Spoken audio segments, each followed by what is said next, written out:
મહેસાણા જિલ્લામાં 30,742 ગ્રાહકોએ બેંકોમાંથી લોન લઈ સમયસર ભરપાઈ કરી ન હતી. લોનના હપ્તા સમયસર નહીં ભરી શકતા આ ખાતા એનપીએમાં ફેરવાયા છે. માર્ચ 2025 સુધીમાં પ્રાયોરિટી અને નોન પ્રાયોરિટી સેક્ટરમાં કુલ રૂપિયા 379.79 કરોડનું ધિરાણ બાકી છે, જ્યારે માર્ચ 2024માં 25,732 ખાતામાં રૂપિયા 388.30 કરોડ બાકી હતું. એટલે કે એક વર્ષમાં એનપીએ ખાતાની સંખ્યામાં 5,000 જેટલો વધારો નોંધાયો છે. લોન લીધા બાદ ભરપાઈ નહીં કરનારા લોકોમાં સૌથી વધુ સંખ્યા ખેડૂતોની છે. મહેસાણા જિલ્લામાં સ્ટેટ લેવલ બેન્કિંગ સમિતિના દાયરામાં આવતી 14 બેંકોની 407 શાખાઓમાં ખેતી, એમએસએમઈ, હાઉસિંગ, એજ્યુકેશન સહિતના સેક્ટરમાં લોન આપવામાં આવે છે, જેમાં સૌથી વધુ બાકી લોન ખેતી ક્ષેત્રમાં છે. માર્ચ 2025 સુધીમાં ખેતીના 13,463 ખાતામાં રૂપિયા 205 કરોડ બાકી છે.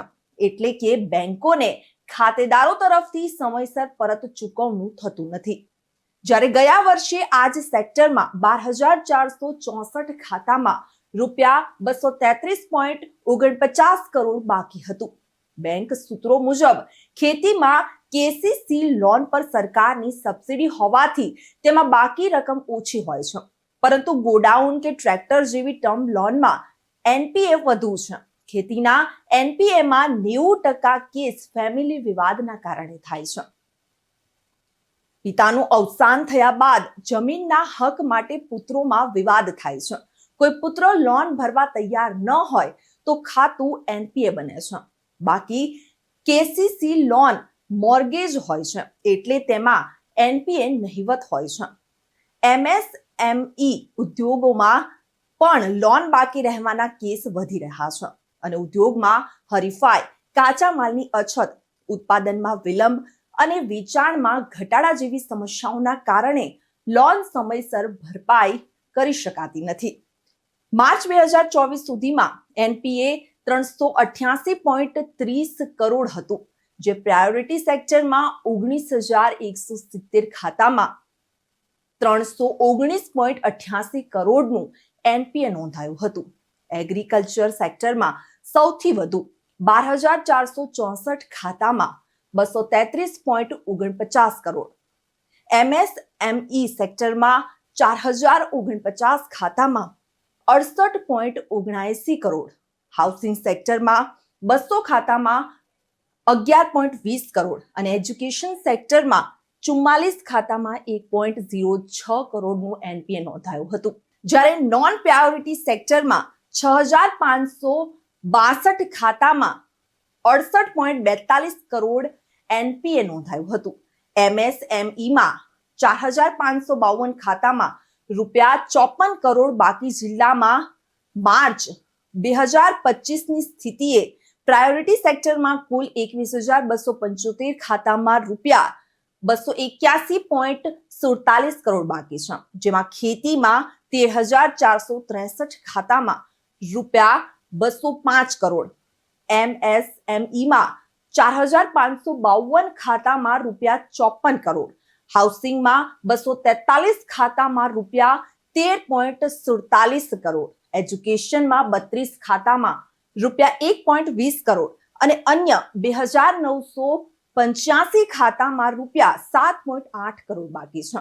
જ્યારે નોન પ્રાયોરિટી સેક્ટરમાં 9,467 ખાતામાં રૂપિયા 78.32 કરોડ બાકી છે, જેમાં હાઉસિંગમાં 64 ખાતામાં રૂપિયા 3.53 કરોડ, પર્સનલ લોનમાં 1,494 ખાતામાં રૂપિયા 12.89 કરોડ અને અન્ય 7,909 ખાતામાં રૂપિયા 61.9 કરોડ બાકી છે. એ ખેડૂતોની બેંક છે.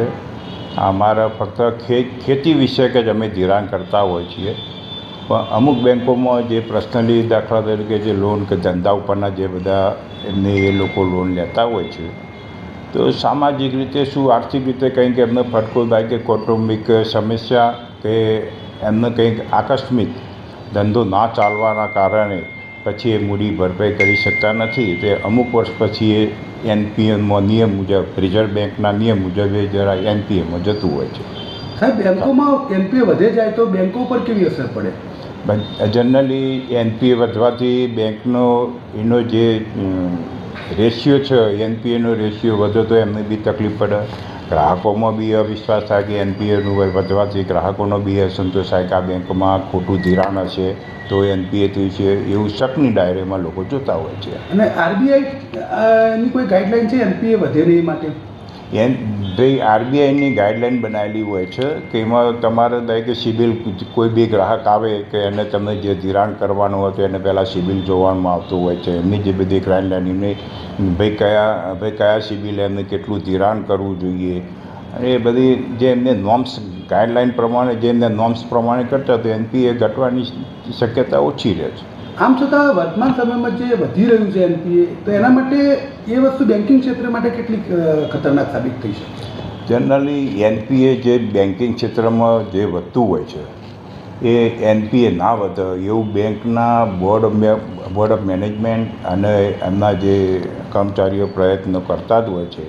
પણ મેં જેમ કીધું એ પ્રમાણે જે એમની દાખલા તરીકે કોઈ લોન લેનારની જે આર્થિક પરિસ્થિતિમાં કોઈ ફટકો ધંધો ના થાય, કોઈ દાખલે ફેક્ટરી ઉપર લોન લીધી હોય એમને, અને ફેક્ટરીમાં સમય મર્યાદામાં ફેક્ટરી સ્ટાર્ટ ના થાય, ચાલુ ના થાય, કે કોઈ આકસ્મિક કોઈ બી કારણથી ના બને ફેક્ટરી, તો એ લીધેલી લોનના કારણે પછી એમને જરાય તકલીફ પડતી હોય છે લોન ભરવામાં. રિપોર્ટર તરુણ પ્રજાપતિ સાથે ચક્રવાત ન્યૂઝ, મહેસાણા.